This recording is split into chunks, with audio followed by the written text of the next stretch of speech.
ಒಂದು ಆಸ್ಪತ್ರೆ, ಅಲ್ಲಿ ನೂರಾರು ಜನರ ಓಡಾಟ. ಅಂತಹ ಜಾಗದಲ್ಲಿ ಒಂದು ಪುಟ್ಟ ಮಗು ಇದ್ದಕ್ಕಿದ್ದಂತೆ ನಾಪತ್ತೆಯಾದ್ರೆ ಹೇಗಿರುತ್ತೆ? ಸೋನಿ ಲೈವ್ನಲ್ಲಿ ಬಿಡುಗಡೆಯಾಗಿರೋ ದಿವಿನ್ ಪೌಲಿ ಅವರ ಹೊಸ ಸಿನಿಮಾ ಬೇಬಿ ಗರ್ಲ್ ನೋಡಲು ಯೋಗ್ಯವಾಗಿದೆಯಾ? ಈ ವಿಡಿಯೋದಲ್ಲಿ ಪೂರ್ತಿ ರಿವ್ಯೂ ನೋಡೋಣ ಬನ್ನಿ. ಈ ಸಿನಿಮಾದ ಕಥೆ ನಡೆಯೋದು ಒಂದು ಹಾಸ್ಪಿಟಲ್ನಲ್ಲಿ. ಇಲ್ಲಿ ನಿವಿನ್ ಪೌಲಿ ಅವರು ಅಟೆಂಡರ್ ಆಗಿ ಕೆಲಸ ಮಾಡ್ತಿರ್ತಾರೆ.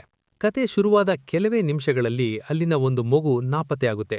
ಇದ್ರಿಂದ ಇಡೀ ಹಾಸ್ಪಿಟಲ್ನಲ್ಲಿ ಗದ್ದಲ ಶುರುವಾಗುತ್ತೆ. ಪೊಲೀಸ್ ಮತ್ತು ಮೀಡಿಯಾ ಎಂಟ್ರಿ ಆಗುತ್ತೆ. ಆ ಮಗು ಯಾರದು? ಮಗುವನ್ನು ಎತ್ತಿಕೊಂಡು ಹೋದವರು ಯಾರು? ಅವರ ಉದ್ದೇಶವೇನು? ಈ ಎಲ್ಲಾ ಪ್ರಶ್ನೆಗಳಿಗೆ ಉತ್ತರವೇ ಈ ಸಿನಿಮಾದ ಕಥೆ. ಪ್ಲಸ್ ಪಾಯಿಂಟ್ಸ್: ಸಿನಿಮಾ ಎಲ್ಲೂ ಲ್ಯಾಗ್ ಮಾಡದೆ ನೇರವಾಗಿ ವಿಷಯಕ್ಕೆ ಬರುತ್ತದೆ. ಮೊದಲ 10 ನಿಮಿಷದಲ್ಲೇ ನೀವು ಕಥೆಯ ಒಳಗೆ ಹೋಗ್ತೀರಿ.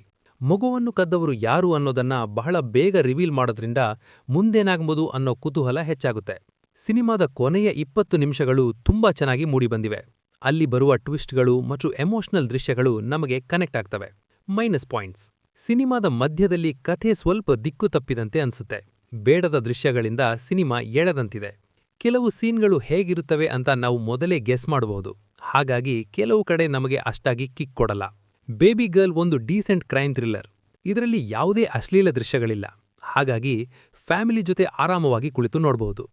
ತುಂಬಾ ದೊಡ್ಡ ಮಟ್ಟದ ನಿರೀಕ್ಷೆ ಇಟ್ಟುಕೊಳ್ಳದೆ ಒಂದು ಸಣ್ಣ ಥ್ರಿಲ್ಲರ್ ಸಿನಿಮಾ ನೋಡ್ಬೇಕು ಅನ್ನೋರಿಗಂತೂ ಇದು ಖಂಡಿತ ಇಷ್ಟ ಆಗುತ್ತೆ. ನೀವು ಈ ಸಿನಿಮಾ ನೋಡಿದ್ರೆ ನಿಮಗೇನನ್ಸ್ತು ಅನ್ನೋದನ್ನ ಕಾಮೆಂಟ್ ಮಾಡಿ ತಿಳಿಸಿ.